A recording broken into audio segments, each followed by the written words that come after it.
기도하겠습니다. 하나님 아버지, 귀한 교회 강단에 서서 말씀을 증거합니다. 이 밤에 하나님 예비하신 말씀으로 함께 하시고 이 자리가 복된 자리가 되게 하시고 은혜의 자리 그리고 축복의 자리가 되도록 역사해 주옵소서. 특별히 말씀의 새로운 맛을 보기 시작한 말씀의 부흥이 일어나고 있는 귀한 교회에 오늘도 하나님의 말씀으로 함께 들어가서 말씀 속에서 하나님을 만나고 또 하나님을 깊이 경험하도록 축복해 주옵소서. 예수 이름으로 기도합니다. 반갑습니다. 찬양 감사합니다. 찬양도 너무 아름다웠고 연주도 아름다웠고 피아노 반주하는 자매가 피아노 반주하는 모습이 너무 놀라웠어요. 온몸으로 반주하는 것 같아요. 감사합니다. 우리 한계치 목사님을 제가 너무 좋아해가지고 자주 오는 것 같아요. 올 때마다 불러주셔서 감사하고 한 목사님을 뵈면 끝이 안 보이는 분 같아요. 끝이 안 보인다. 보통 이제 저도 목회를 하다 보면은 책을 쓰는 분도 만나는데 한 2권 쓰고 많은 분들이 대부분이거든요. 근데 끝이 안 보여요. 네.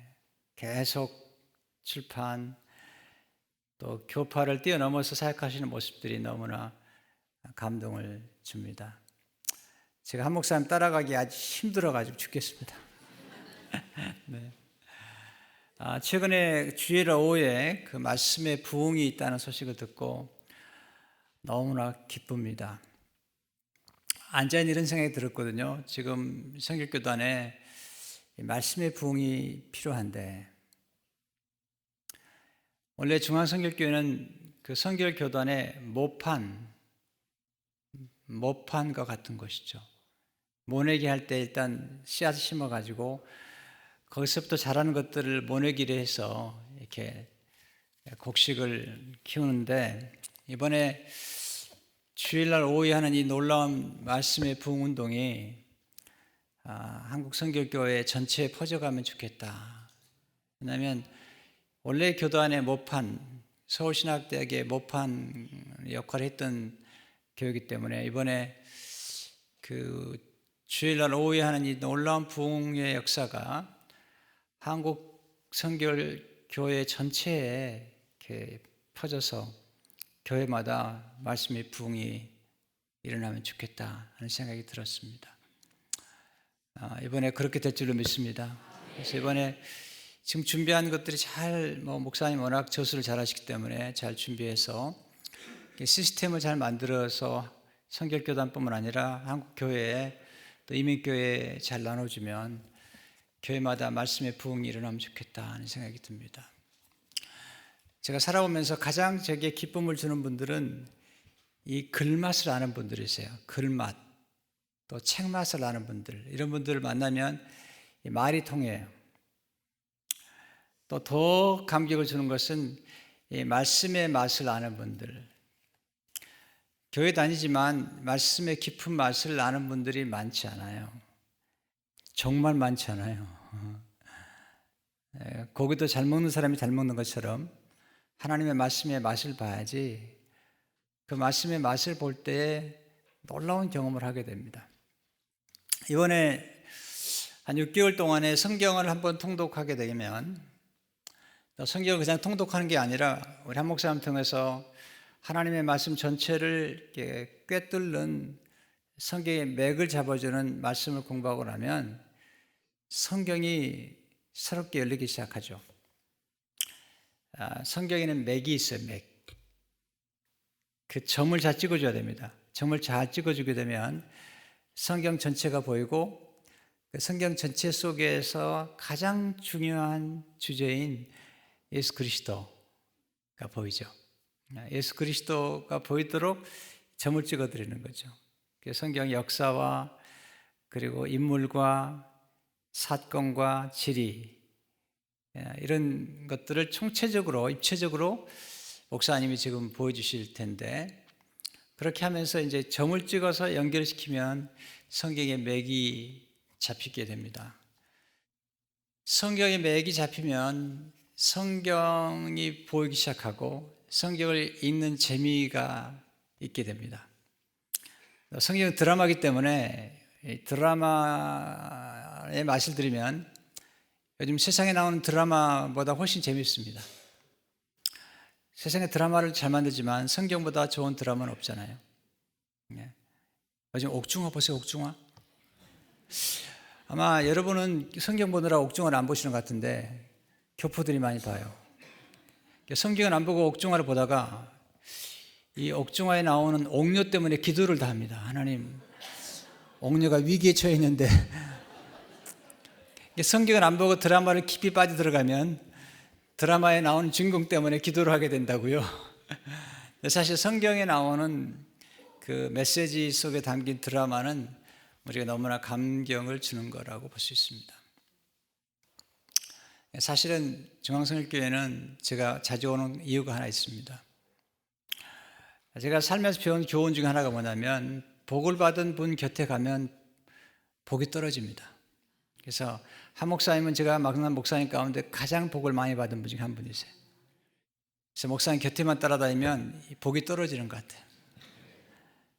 또 교회도 계속 성장하고 발전하는 교회가 있거든요. 그런 교회 가면 하나님의 은혜가 머무는 교회, 축복이 머물기 때문에 목회자가 가서 말씀을 전하더라도 말씀을 전하는 제가 은혜를 끼치는 게 아니라 은혜가 있는 교회에 오게 되면 말씀을 증거하고 가면 하나님의 은혜를 이렇게 샤워로 하는 것 같은 그 느낌을 갖게 되죠. 중학교 올 때마다 그런 느낌을 갖고 제가 오게 되는데 이번에도 와서 또 목사님 사랑도 받고 또 여러분께 말씀을 전하게 돼서 기쁘게 생각합니다. 오늘은 이제 난관을 돌파하는 기도에 대해서 말씀을 드리려고 합니다. 인생에는 많은 난관을 거쳐서 살아오게 됩니다. 크고 작은 난관들을 돌파하게 됩니다. 난관이라는 것은 우리가 해결할 수 없는 어떤 어려움을 만났을 때 난관이라고 그러죠. 쉽게 해결할 수 있는 문제라면 난관이 아니잖아요. 앞이 안 보이고 끝이 안 보이는 거예요. 지금까지 살아온 모든 경험과 지혜와 인맥을 동원해도 잘 풀리지 않은 문제가 있어요, 우리 인생에서. 한 번도 경험하지 않은 어려움들을 만나게 되거든요. 그런 어려움들을 겪어가면서 인생을 살아가는데 저도 그런 난관을 수없이 거쳤고 또 지금도 난관을 통과하고 있는 중이에요. 산 넘어 산이에요. 인간 인생이라는 것은 하나의 난관을 거치면 또 다른 난관이 기다리고 있고요. 그 난관을 거쳐가면서 우리 신앙이 성장하고 인격이 성숙해가고 하나님을 신뢰하게 되는 것들을 경험하게 됩니다. 난관이란 우리 앞에 있는 장애물이죠. 또는 우리 앞길을 막는 어떤 사람들. 모세 같으면 이스라엘 민족의 앞길을 막는 바로와 그 군대들, 이런 사람들이 우리의 앞길을 막고 우리를 괴롭히는 것들을 경험하게 됩니다. 오늘 제가 볼 때 여러분들이 뵈면 한 분 한 분을 뵐 때마다 감격스럽습니다. 왜냐하면 오늘 여러분이 살아계시다는 것 자체가 인생의 수많은 난관을 돌파하고 여기까지 오신 거예요. 살아있다는 것이 위대한 것이고 또 지금도 어떤 분들은 정말 어렵다 인생, 왜 이런 문제가 내게 왔나 라고 생각할 수가 있거든요. 지금 이스라엘 민족이 홍해바다 앞에서 어려운 난관이 걸쳐 있죠. 앞에는 홍해바다고 뒤에는 바로의 군대가 지금 추격해 오는데 성경에 보니까 하나님께서 그들로 하여금 홍해바다 앞에 진치게 하셨고 사람들이 말하기를 이스라엘 민족들이 광야에 갇혔어요. 지금 앞으로 나갈 수도 없고 뒤로 돌아갈 수도 없는 난관, 홍해바다 앞에 갇혀있는 이 난관, 이 난관 앞에 서 있는 사람이 지금 모세예요. 모세가 지금 300만 명이나 되는 사람들을 홍해바다를 건너게 해야 되는 위기 가운데 처해 있는 거죠. 엄청난 난관이죠. 여러분 생각 가운데 상상할 수 있는 질병이나 실패나 모함이나 음해나 또는 우울증이나 시련이나 실패나 파산이나 이런 수없는 것들을 경험하게 되죠. 이제 모세는 지금 홍해바다 앞에서 딱 멈춰 있는 거죠. 앞을 나가야 되는데 나갈 수 없는 것. 어떤 난관은요, 침체란 난관이에요. 그냥 발전하다가 발전을 멈춰버린 거죠. 이 난관을 뚫어야 되거든요. 난관을 뚫어야지 그 다음 길을 가는데, 목회자로 제가 성장하면서 가끔 성장이 침체될 때가 있거든요. 그걸 뚫어야 됩니다. 지금 홍해바다 앞에 있는데 홍해바다가 뚫어 나가야 돼요. 그래야지 가나안 땅에 들어가는데 지금 그 앞길을 막히고 있고 뒤에는 지금 바오로가 지금 죽이려고 쫓아오는 거잖아요. 어떻게 난관을 돌파할 수 있겠는가? 이게 큰 숙제라고 볼 수가 있겠죠. 근데 모세가 지금 난관을 돌파하는 이 시점에 와 있는데, 모세가 지금 홍해바다라는 난관을 돌파해요. 결국 하나님께서 함께 하셔서 돌파하는데, 이 난관을 돌파하기 전에 먼저 하나님께서 모세로 하여금 수많은 난관을 돌파해서 지금 이렇게 홍해바다와 같은 큰 난관을 돌파하도록 만드신 거예요. 쉽게 가면 크고 작은 난관을 돌파하면서 난관을 돌파하는 근육, 영적인 머슬이 생긴 거예요. 만약에 모세로 하여금 초창기에 이렇게 홍해바다와 같은 난관을 만나겠다면 그는 거꾸로 지고 말았을 거예요. 포기했을 거예요. 근데 모세로 하여금 수많은 난관을 거치게 하시고 엄청난 난관을 거치게 하시고 그리고 나서 그 어려움을 이겨내게 만드는 거죠. 제가 89년에 교회를 개척했어요. 개척하고 수년 동안 너무나 어려움을 겪었어요. 침체를 경험하고 그리고 교회는 성장하지 않고 그렇게 어려움을 겪었던 세월이 거의 한 6년이 됐어요. 6년. 근데 그때 제가 그런 난관과 어려움을 극복하면서 쉽게 난관이 풀리지 않았거든요. 생각보다 난관을 통과하는 기간이 길었거든요. 죽을 뻔했어요. 아니, 죽을 것 같았어요. 만약에 내가 목사만 아니라면 죽을 수도 있는 상황까지 갔거든요.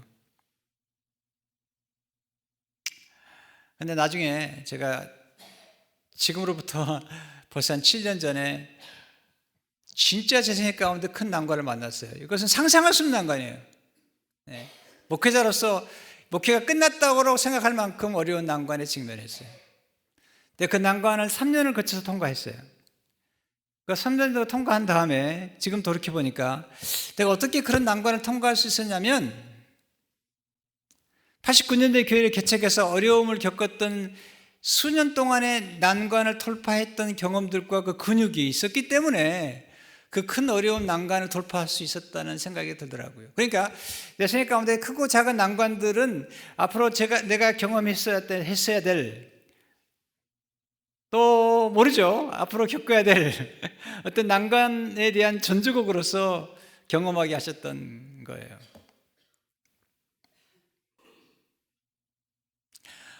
어떤 난관은 쉽게 돌파할 수 있어요. 네. 조금만 머리 쓰면 돌파할 수 있는 난관이 있거든요. 근데 정말 지금 홍해바다 아파 같은 난관은 이것은 인간의 힘으로 해결할 수 있는 문제가 아니에요.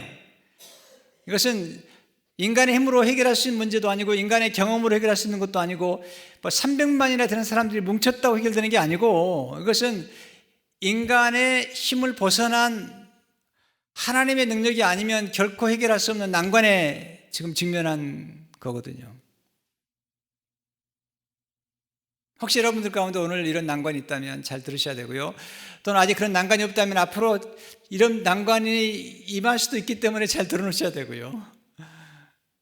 그리고 혹시 인생 가운데 큰 난관이 있다면 한 번은 생각해 볼 필요가 있다고 보는 거죠. 모세는요, 태어날 때부터 인생이 어렵습니다. 보세요. 하나님께서 쓰신 인물들 가운데 고난이 없는 인물이 있을까? 네, 다 고난을 거치게 돼 있어요. 말할 수 없는 고난의 길을 거쳐서 오는 거예요. 지금 여러분이 아주 축복을 누리고 있다면 사실 지나간 날들 동안에 수많은 고난을 거쳤고 그런 것들을 통과했다고 생각해도 과언이 아니죠. 모세가 태어날 무렵에 히브리 남자애는 다 날강에 던지라고 그랬어요. 근데 모세 부모가 하나님을 경외하는 바람에, 그리고 모세를 보니까 비범한 아이인 것을 알고 3개월 동안 감췄다가 나일강에다가 갈대상자에 넣죠. 기적이 나타납니다. 그 난관을 돌파했어요. 3개월 동안 아이들을 보살피도 안 되니까 나일강에 갈대상자에 넣어서 공주가 목욕할 때를 잡아서 넣는데 거기서 공주가 양자로 삼잖아요. 첫 번째 난관을 돌파하죠. 40년 후에 자기 동족을 구출하기 위해서 애굽 사람을 죽였다가 발각이 돼서 두 번째 죽음의 위기를 경험하게 되죠. 하나님께서 모세 생각 가운데 이 난관을 돌파하는 이 점들을 찍어주시는 거예요. 점들을. 하나님께서 80세가 됐을 때 부릅니다. 모세에게. 이스라엘 민족을 애굽에서 출애굽하라는 거죠. 그럼 사실 말씀이 출애굽하는 과정에서 바로가 쉽게 놔주지 않을 거라는 거예요. 10가지 재앙이 반복되면서 10가지 재앙을 거치는 가운데도 난관이 돌파되지 않습니다. 출애굽하는 것 자체가 첫 번째 난관인데 출애굽하기 위해서 여러 난관을 거치는데 쉽게 거치지 않아요. 잘 들으셔야 됩니다. 이걸 이해하지 못하면 여러분들이 어떤 난관에 돌파하실 때 큰 어려움을 겪게 됩니다. 하나님, 우리가 난관을 얼마나 빨리 돌파하느냐에 관심 있는 게 아니라 우리가 난관을 만났을 때 그 난관을 통해서 어떻게 성장하는가, 어떻게 변화하는가. 심지어는 이렇게 얘기합니다. 난관을 go through, 뭔가를 통과해서 이렇게 지나가기 위해서 go through 한다는 표현을 쓰는데 go through 하는 게 아니라 break through 하는 게 아니라 grow through 한다. 그 난관을 돌파하는 과정을 통해서 성장하도록, 우리가 변화하도록 만들기 위해서 하나님께서 역사하기 때문에 지금 이스라엘 백성들이 지금 홍해 바다에 직면하기 전에 출애굽하는 과정에서 쉽게 바로가 놓아지지 않아요. 세상에서 어떤 어려움을 겪게 되면 쉽게 만만하게 문제가 해결되지 않아요. 10번에 거치잖아요.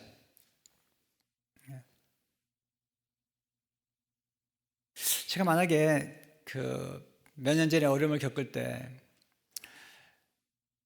내가 이 어려움이 빨리 지나갈 거라고 생각했다면 제가 아마 망가졌을 겁니다. 근데 제가 그 어려움을 겪을 때 이 어려움이 쉽게 통과되지 않을 거라고 알았어요. 왜냐하면 요셉의 생애를 보거나 다윗의 생애를 볼 때 어려움을 겪을 때 쉽게 풀지 않더라고요. 사울이 다윗을 추격하는데 하나님이 사울왕을 쉽게 죽이지 않아요.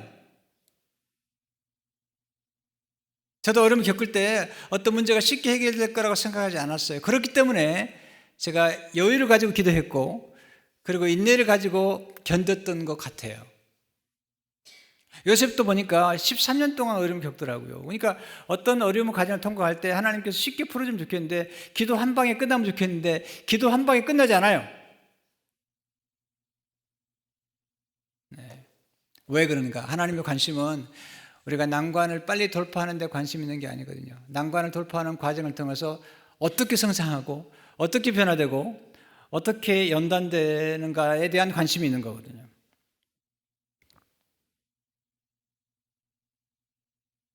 근데 중요한 게 뭐냐면 우리가 어떤 어려운 난관이나 시련을 만났을 때 그 난관과 시련을 내가 어떤 태도로 대할 것이냐, 어떤 관점으로 볼 것이냐가 중요하거든요. 많은 사람들이 보면 어떤 고난이나 난관을 만났을 때 그 고난을 낭비해 버려요. 여러분, 고난을 만났다고 다 위대한 인물이 되는 게 아니거든요. 고난을 만나가지고 멸망해 버린 사람도 많거든요. 그런데 고난을 통해서 더 잘된 사람들의 특징이 뭐냐면 그 고난을 하나님의 뜻으로 알고 잘 견디다는 거예요. 저는 가장 불쌍한 사람이 누군지 아세요? 고난과 시련과 역경을 낭비해 버린 사람들. 고난은 변장된 축복이거든요. 고난 속에 하나님의 축복이 담겨 있고 고난 속에 하나님의 의도가 있고 계획이 있는 건데 그 고난을 낭비해버린 사람들을 보면 너무 안타까운 거죠. 저는 시련과 고난을 당할 때마다 기록을 했습니다. 또 그때마다 들려주신 하나님의 음성을 들었고 그때마다 깨달은 것들을 글로 기록하기 시작했습니다. 저희 교회 이지선 자매라고 그 화상을 입었던 자매가 저희 교회 와서 오랫동안 지냈어요. UCLA에서 이번에 박사학위를 받고 이번에 들어왔어요. 지선아 사랑해란 책도 썼고 힐링 캠프에 나오기도 했던 자매죠. 음주운전자 때문에 화상을 입었어요.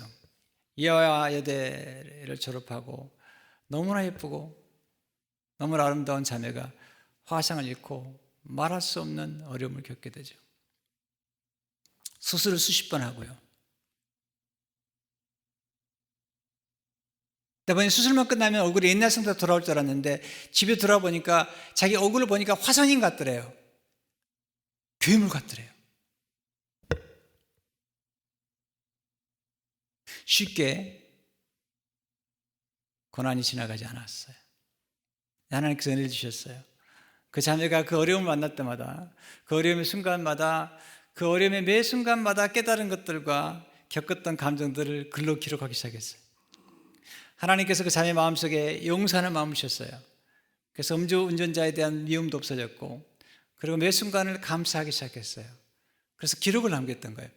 그 어려움을 겪었던 경험들을 그대로 겪고 그리고 그 감정들을 그대로 겪으면서 기록했던 그 기록들이 나중에 책으로 나오고 수많은 사람들을 위로하고 수많은 어려움을 겪은 사람들에게 희망과 용기를 주고 목숨을 버리려고 했던 사람들이 목숨을 버리는 것을 멈췄던 것들인데 왜냐하면 그 모든 어려운 것들을 깨달은 것들을 글로 기록하고 그리고 글로 기록함으로써 본인과 같이 어려움을 겪었던 사람들에 대한 위로를 주었던 거거든요.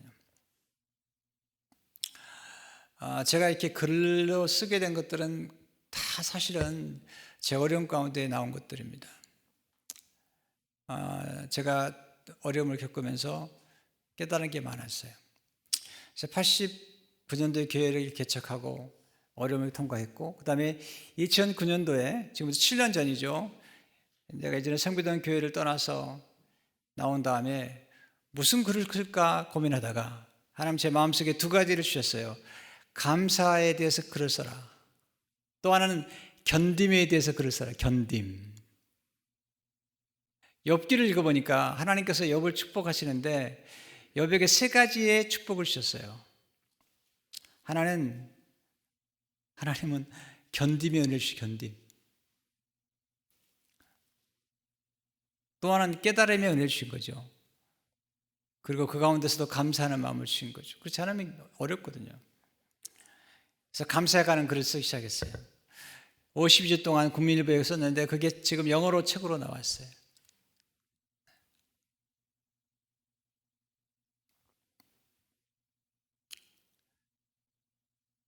그리고 제가 제 인생에서 난관을 경험했던 것들을 고민하다가 제가 성경에서 난관을 잘 돌파했던 인물들과 사건들을 가지고 말씀을 증거하면서 이번에 나온 책이 난관을 돌파하는 기도라는 책이에요. 성경에서 난관을 돌파하는 사람 특징이 뭐냐면 난관 때문에 더 잘된 사람들, 불행 때문에 더 잘된 사람들, 도대체 이 사람들은 어떤 사람들이라는 거예요. 많은 사람이 난관 때문에 무너져버리고 인생의 시련과 역경보다 무너져버리는데 이 사람들은 도대체 어떻게 생각했기 때문에 하나님을 어떻게 믿었기 때문에 난관 때문에 더 잘되고 불행 때문에 더 잘됐냐는 거예요. 네. 궁금하지 않아요? 전 궁금하더라고요 정말로. 다 안 된다고 그러는데 잘 되는 사람도 많거든요. 어렵다는데 잘 되는 교회도 많거든요. 신달자라는 시인이 불행이란 시를 썼는데 짧아서 제가 외웠습니다. 왜냐하면 참 글이 너무 좋아서. 신달자라는 시인이 어려움을 많이 겪었어요. 근데 그 어려움을 겪은 다음에 쓴 시예요. 불행. 이렇게 시작하더라고요. 던지지 마라. 박살난다. 불행이라는 것을 던지지 말라는 거예요. 던지면 박살난다는 거예요. 그 다음에 말이 감동적이죠. 그것도 잘 주무르면 옥이 되리니. 던지지 마라 박살난다. 그것도 잘 주무르면 옥이 되리니.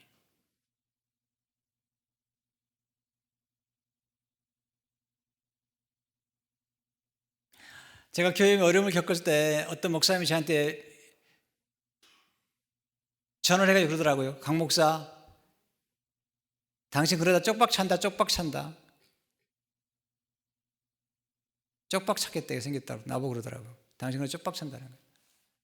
말을 그렇게 할 수 있을까요? 난 어려워 죽겠는데 하고 하는 말이 쪽박 찾게 생겼다고. 제 마음속에 나 쪽박 안 찰 겁니다. 그분한테 얘기를 안 했어요. 쪽박 안 찰 겁니다. 왜 내가 쪽박을 안 차냐면 제가 제 찾아온 불행과 난관을 던져서 박살내지 않았거든요. 잘 주물렀거든요. 그래서 옥으로 만드는 거예요, 지금. 나보고 쪽박 찬다고 했던 목사님은 교회도 없어졌어요. 나보고 쪽박 찬다는 목사님은 교회도 없어요, 지금요.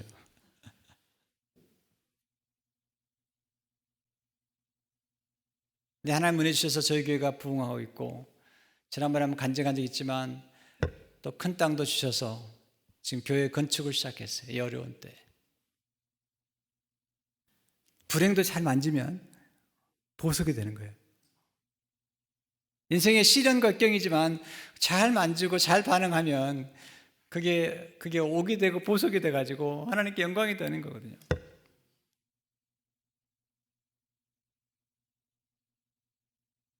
저는 우리 한기채 목사님을 만날 때 저는 이분이 금수저 물고 태어난 줄 알았어요. 왜냐면 생긴 걸 보세요. 금수저 물게 생겼잖아요. 근데 알고 보니까 촌사람이더라고요. 흑수저죠, 흑수저. 네. 근데 흑수저를 물고 태어나셨는데 완전히 금수저 태어난 것처럼. 저는 어떻게 보이세요? 네. 저는 바늘집 아들이 바늘집 아들. 우리 아버님 섬이 고향이 비금이에요, 비금. 우리 어머니 고향이 진도. 섬 사람들. 우리 어머니 초등학교밖에 못 나왔어요. 아버지는 초등학교도 안 나오신 것 같아. 나한테 학력에 대해서 얘기해 본 적이 없으시니까. 네. 고등학교는 상업학교. 대학교 갈 수가 없으니까. 내가 거기서 예수 믿고 그리고 목회자의 길을 걸어가는데 우리 어머니가 이제 나중에 예수 믿고 났기 때문에 기도를 정말 많이 하셨어요. 그래가지고 지금까지 온 거죠.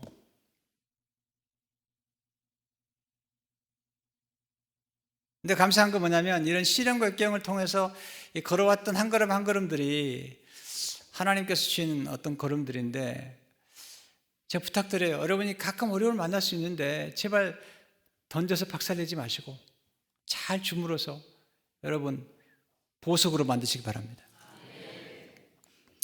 모세의 경우에 보니까 지금 홍해바다 앞에 왔거든요. 홍해바다 앞에서 어떻게 이걸 지금 통과하느냐가 가장 중요한 문제거든요. 근데 성경에 보면 재밌는 게 뭐냐면 하나님이 어려움을 허락하셨다는 거예요. 이게 참 이해하기 어려워요. 이게 좀 괴로운 일이에요, 사실은요. 우리가 당한 어려움들을 우리가 실수해서 어려움을 당할 수 있지만 우리가 실수하지 않아도 다니엘을 보세요. 흠이 없었거든요. 흠이 하나도 없는데 은밀한 거거든요. 그러니까 우리가 당하는 어려움들이 어떤 어려움들은 우리가 잘못해서 만날 수 있지만 어떤 어려움은 하나님이 허락하셔서 하나님이 난관을 허락하신 거죠. 지금 14장에 보니까 하나님께서 명령하셨어요. 모세에게 이스라엘 자손에게 명령하여 돌이켜 바다와 밑돌 사이에 비하히로답 곧 바알스본 맞은편 바닷가에 장막을 치게 하라. 홍해 앞에 장막을 치게 하라는 거예요. 그리고 3절에 보니까 바로가 이스라엘 자손에게 대하여 말하기를 그들이 그 땅에서 멀리 떠나 광야에 갇힌 바 되었다 하리라. 하나님이 가둬놓았어요. 이 사람을 가둬놨어요. 앞으로 갈 수도 없고 뒤로 갈 수 없는 그런 난관에 부딪히게 만들어야 되고 하나님이 그렇게 하신 거라는 거예요. 하나님이 그렇게 갇힘받게 하셨다는 거죠. 에레미야도 보니까 에레미야 33장 1절에 보니까 에레미야가 아직 시대 뜰에 갇혔을 때 여호와의 말씀이 그에게 두 번째로 임하니라 이르실 때 갇혔는데 하나님 말씀이 임했어요. 갇혔는데 하늘은 뚫려 있어요. 앞에 모세 보니까 홍해도 갇혀 있고 지금 닫혀 있고 뒤도 닫혀 있는데 하늘이 열려 있는 거예요. 하늘이. 이게 기도의 묘미인 거예요. 그것이 하나님의 사람들의 묘미인 거죠. 지금 다 갇혀 있어요.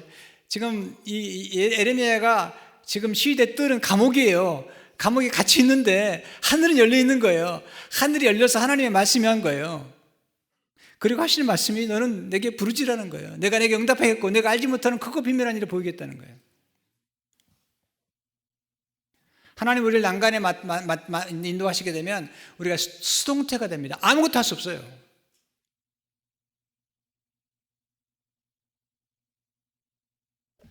네, 그거 아세요? 내가 뭔가 내가 힘을 해보고 능동태로 움직일 때보다도 수동태가 될 때 하나님의 더 놀라운 역사가 나타나는 거거든요.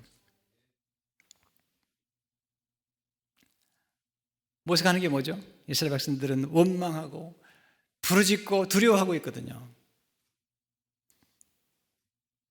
그런데 모세는 하나님 보라는 거예요. 네. 두려워하지 말라. 네. 10절에 보니까 바로가 가까이 올 때 이스라엘 자손이 눈을 들어본 적 애굽 사람들이 자기들 뒤에 이른지라 이스라엘은 심히 두려워하여 여호와께 부르짖고. 네, 13절에 보면 모세가 백성에게 이르되 너희는 두려워하지 말고 가만히 서서 여호와께서 오늘 너희를 위하여 행하시는 구원을 보라. 너희가 오늘 본 애굽 사람을 영원히 다시 보지 아니하리라. 여호와께서 너희를 위하여 싸우시리니 너희는 가만히 있을지니라. 수동태래요. 이게 어려운 겁니다. 제가 보니까 목회하면서 하나님이 제 손발을 꽉 묶어놓을 때가 계세요. 근데 수동태가 되는 거거든요. 근데 지금 그런 상황이에요. 놀라운 사실은 우리가 능동태가 되어서 움직일 때보다도 수동태가 되어서 아무것도 할 수 없다고 생각하는 그때 하나님만 바라볼 수밖에 없어요. 하나님만 바라보라는 거예요. 하나님만 신뢰하라는 거예요. 하나님이 대신 싸워줄 거라는 거예요. 근데 이게 지금 어려운 겁니다. 가만히 있는 게 가장 어려운 거예요. 우리가 뭔가 해봐야 되는데 하나님이 가만히 있으라는 거예요. 하나님만 바라보라는 거예요. 하나님만 의지하라는 거예요. 지금 이스라엘 백성은 두려워하잖아요. 근데 모세는 두려워하지 않아요. 왜 그럴까요? 잘 보세요. 이스라엘 백성들은 애굽의 바로와 군대가 그들을 가까이 하고 있는 걸 알아요. 두려워하는 거예요. 근데 모세는 이스라엘 백성들보다 더 놀라운 것을 알고 있어요. 바로의 군대가 가까이 하는 것보다도 하나님이 더 그들을 가까이 하고 있는 것을 알고 있는 거예요. 이스라엘 백성들은 하나님이 그들 곁에 있는데 못 보는 거예요. 모세는 지금 하나님이 그들 가까이 있는 것을 보는 거예요. 두려워하지 말라는 거예요. 하나님을 바라보라는 거예요. 너희가 두려워할 이유가 없다는 거예요. 그동안에 애굽에서 10가지 재앙을 일으키셨던 그 하나님이 지금 가까이 있다는 거예요. 근데 지금 이스라엘 백성들은 지금 애굽의 군대가 가까이 있는 것을 보면서 그들이 두려워하고 있는 거죠. 모세는 그들보다 더 가까이 계신 하나님을 바라보면서 하나님을 바라보라는 거예요. 이 싸움은 우리가 할 게 있는 게 아니라 하나님이 싸울 거라는 거예요. 근데요, 이게 어렵거든요. 내가 뭔가 해야 된다고 생각하던데.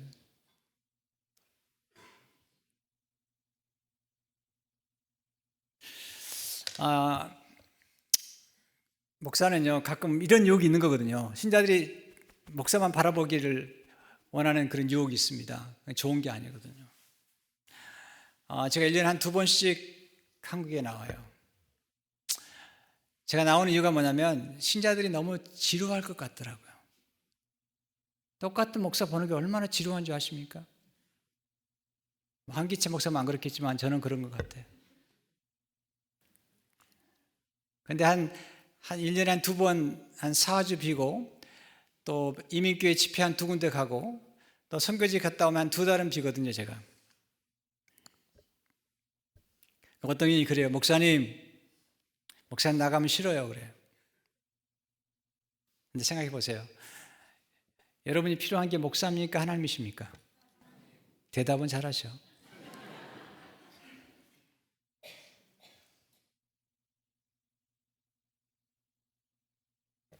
여러분, 잘못된 목회자의 착각이 뭐냐면, 잘못된 목회자는 성도들에게 자기를 드러낸다고요. 자기를 보여준다고요. 근데 정말 훌륭한 목회자는 하나님을 만나게 하고, 하나님 역사할 수 있는 공간을 만들어드리고, 하나님의 말씀과 직접 만나도록 도와주는 목사.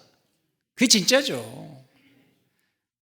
나만 보라는 게 아니라 하나님을 보라고, 하나님의 말씀과 직접 만나라고, 그리고 하나님 역사할 수 있는 공간을 만드셔서 하나님이 직접 개입하셔서 하나님 일을 하게 할 수 있도록 만들어주는 목사, 그게 진짜 목사라는 거죠. 아멘도 안 하시는 거 하여튼.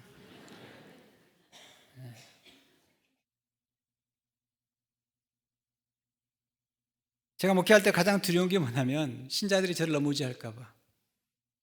건강한 게 아니거든요.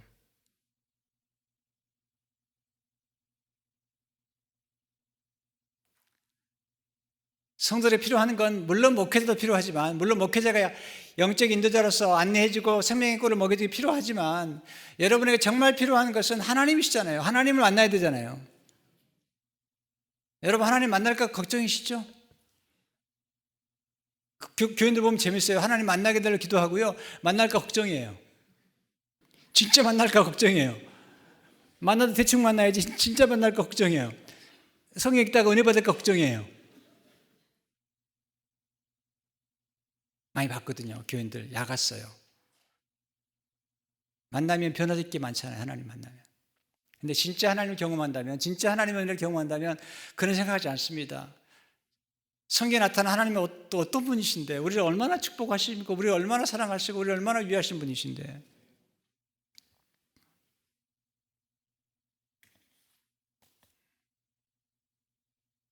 재밌는 건요, 이 홍해바다 사건에 보면요, 이스라엘 민족이 한 게 하나도 없어요. 무엇이도 한 게 없어요. 하나님이 다 하세요. 홍해바다에 길이 날 걸 누가 알았겠어요? 이게 놀라운 거예요. 홍해바다 앞에 길이 날 것은 아무도 생각하지 못해요.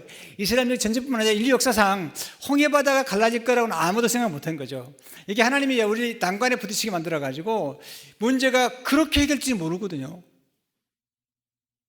아무도 생각할 수 없는 거예요. 그런 결과가 나올 거라고 생각할 수 없는 거거든요. 여러분, 사람이 일하면 사람이 일하는 거지만 사람이 기도하면 하나님이 일하시거든요. 그래서 영어로 when we work, we work. when we pray, God works.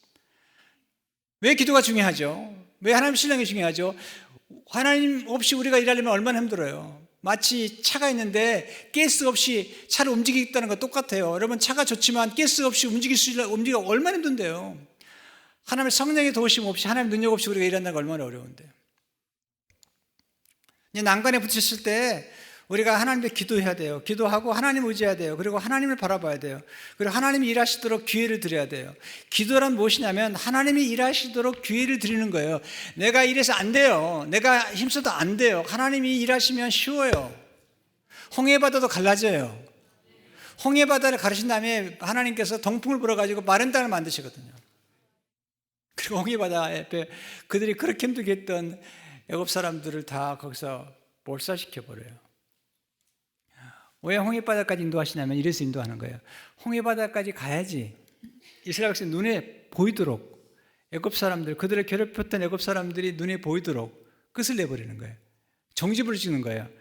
만약에 하나님께서 홍해바다까지 인도하지 않았다면 바로와 그의 군대가 홍해바다 앞에서 몰살당하는 것을 직접 보지 못해요. 하나님 그렇게 역사하시는 거예요. 난강까지 몰아가가지고, 여러분 다니엘도 기도했는데 사자굴에 들어가잖아요. 그들이 기도했는데 홍해바다까지 가잖아요. 홍해바다까지 왜 가냐면 거기까지 가야지 하나님의 영광이 나타나거든요. 하나님의 능력이 나타나는 거죠. 거기서 하나님의 역사가 나타나면서 거기서 하나님의 역사의 반전이 이루어지는 거잖아요. 누구를 보십니까? 사람을 보거나 환경을 보면 두려울 수밖에 없습니다. 근데 하나님을 보면 사실은 웃음이 나오죠. 미소가 떠오르죠. 왜냐하면 역사를 아니까, 마지막을 알기 때문에.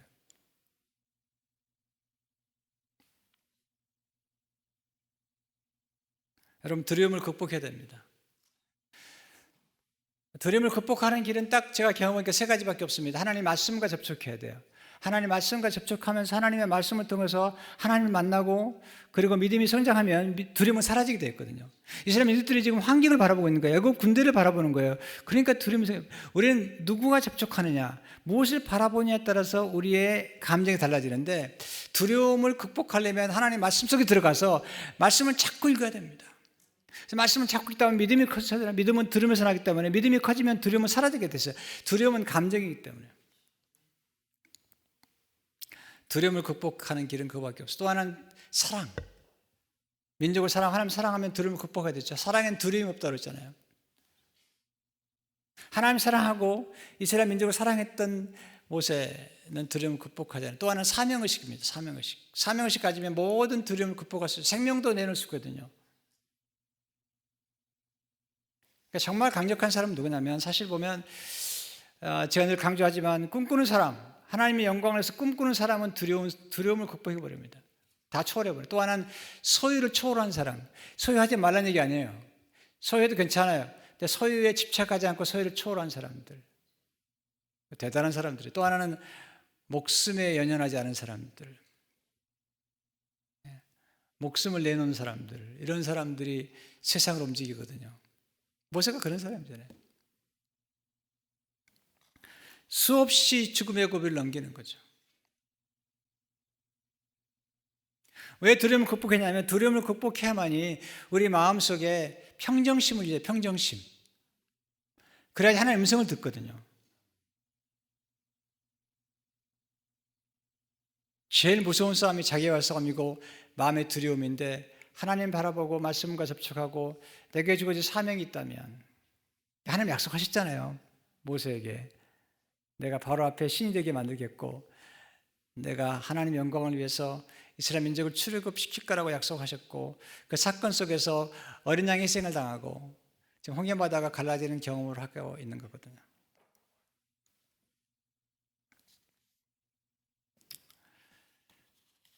저는 이 사건을 통해서 두 가지를 보는데, 하나는 구원이죠. 어린 양의 피가 쏟아지면서 출애굽을 하는 사건이 역선합니다. 제가 난간을 돌파할 때 기도할 수밖에 없었던 까닭은 뭐냐면, 이 난간을 돌파하는 것은 인간의 힘만 가지고 안 되는 거예요. 이 바로보다, 사탄보다 더 무서운 힘, 이스라엘 민족을 꼭 잡고 녹아지지 않으려는 사탄, 이 사탄의 능력보다 더 강한 능력, 또 우리를 괴롭히는 죄와 사망, 가장 무서운 적이에요. 우리를 괴롭히는 죄와 사망보다 더 큰 능력, 이 능력은 복음밖에 없습니다. 예수 그리스도의 십자가의 능력이 아니면, 예수 그리스도의 어린 양의 피가 아니면 이 죄와 사망의 문제를 해결할 수 없어요. 그래서 지금 하나님께서 출애굽시키는 사건에서 어린 양의 피를 쏟아서 지금 이스라엘 민족들을 지금 출애굽시키는데, 예수님께서 오셔서 어린 양의 피를 쏟아주시잖아요. 이게 구원의 사건이거든요. 이게 보혈의 능력, 예수 그리스도의 보혈의 능력이 아니면 이 죄와 사망의 문제를 해결할 수가 없어요.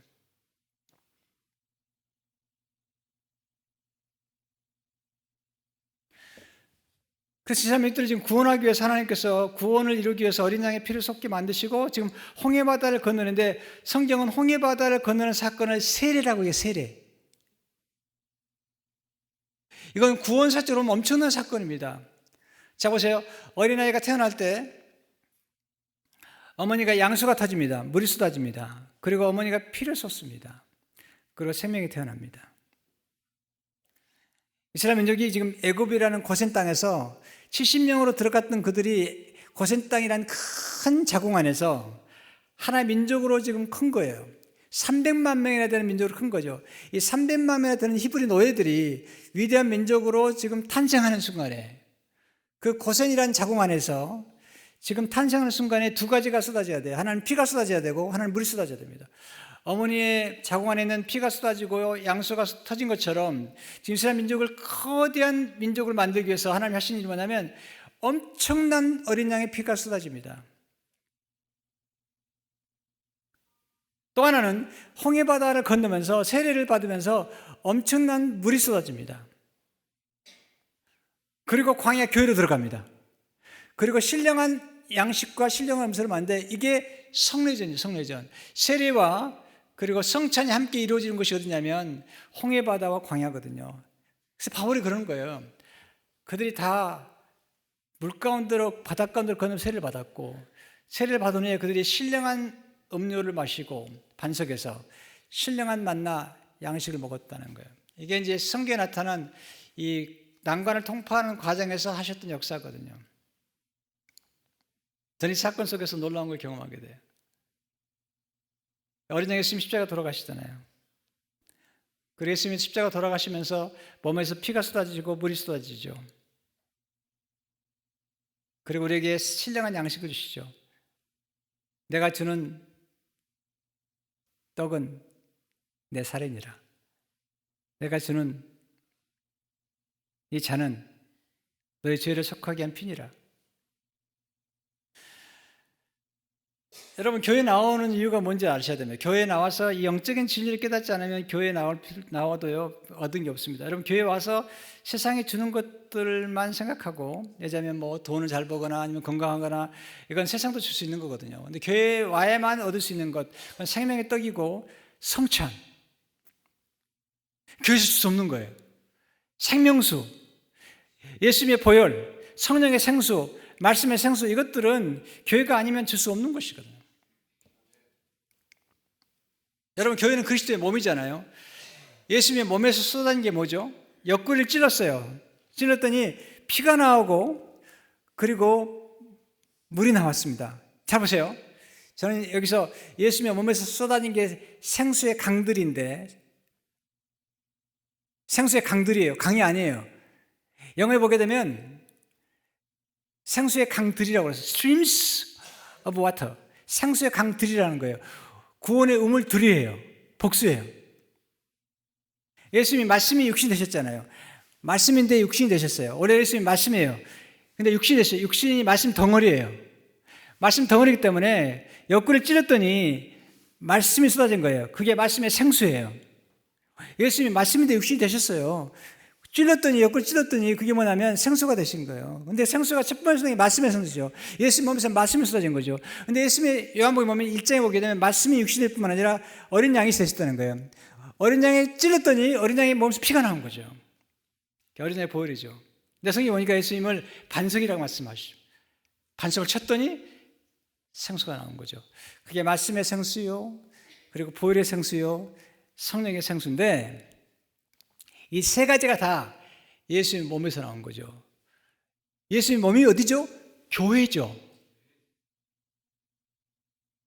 왜 우리가 교회를 사랑했냐면, 예수님 몸된 교회 안에서 늘 흘러넘치는 생수가 흐르는데, 말씀이 강단에서 흘러넘치고, 그리고 예수님의 보혈이 흘러넘치고, 성령의 생수가 흘러넘치는 곳이 교회예요.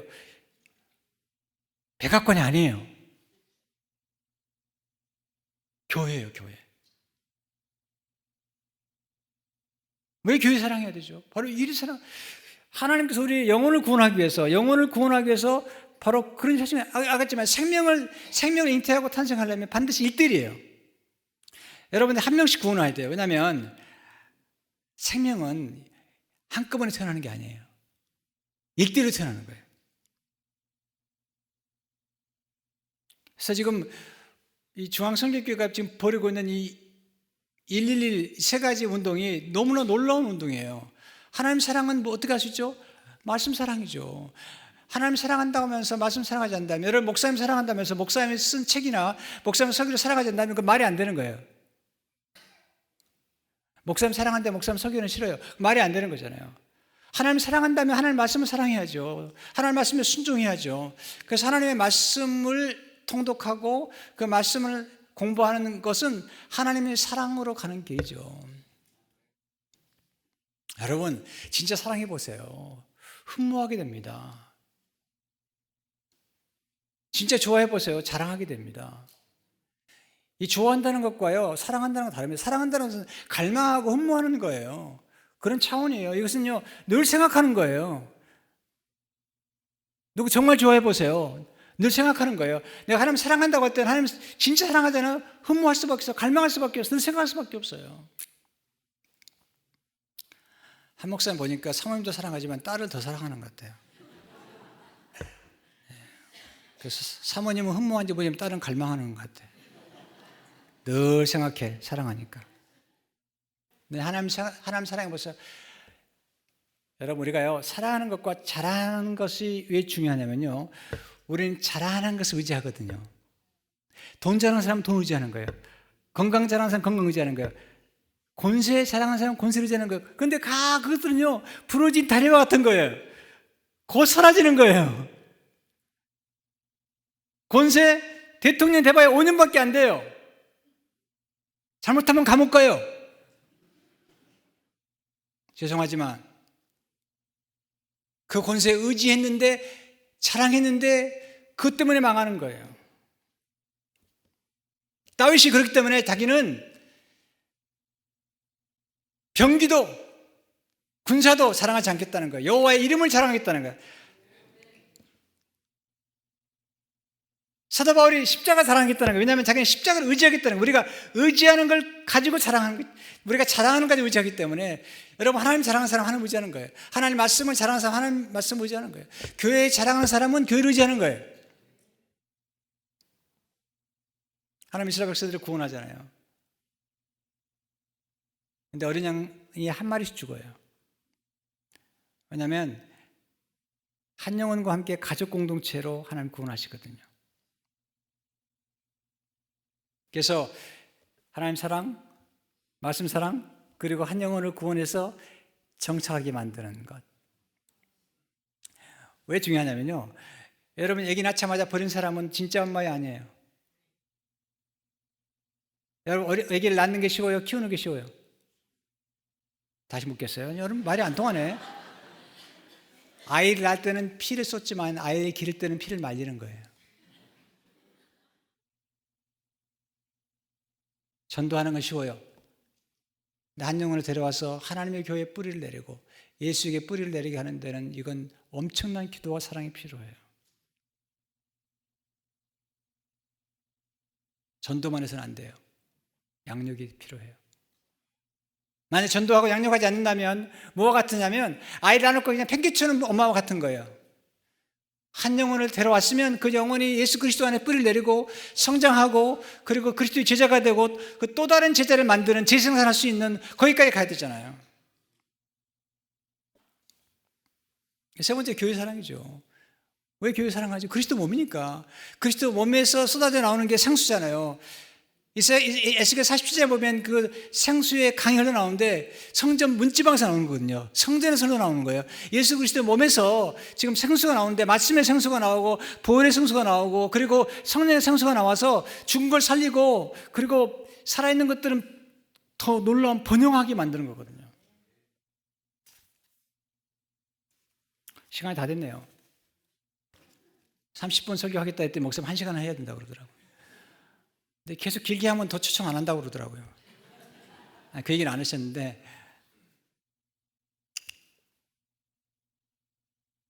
저는 교회를 너무 사랑해요. 왜냐하면 교회 안에서 우리가 세상에 칠 수 없는 것들이 나오기 때문이에요.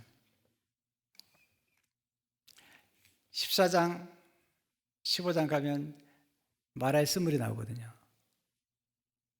근데 마라의 쓴물에 가면 이런 사건이 나오죠. 갔더니 마라가 물이 써요. 얘기하고 끝낼래요. 이스라엘 백성은 원망해 또. 근데 모세는 기도해요. 난관을 돌파하기 위해서 기도합니다. 홍해바다 갈라주셨는데 마라의 쓴물을 기도하니까, 기도했더니 하나님께서 한 나무를 지시하세요. 그 나무를 던졌어요. 순종했어요. 던졌더니 쓴물이 단물이 된 거예요. 이게 역사가 반전되는 거잖아요. 그래서 하나님께서 모세에게 율법을 주세요. 근데 예수님은요, 모세보다 훌륭하세요. 복음신 예수님 훌륭하세요. 모세는 나무를 던졌어요. 근데 예수님은 나무를 지셨어요. 십자가 지셨어요. 모세는 쓴물을 먹지 않고 단물로 만들었지만 예수님은 쓴 잔을 마셨어요. 십자가에서. 그리고 우리에게 생수를 주셨어요. 모세는 복음을 줬다면, 모세는 율법에 있으면 복음을 주신 거잖아요. 이게 주님이 우리에게 주신 귀중한 메시지거든.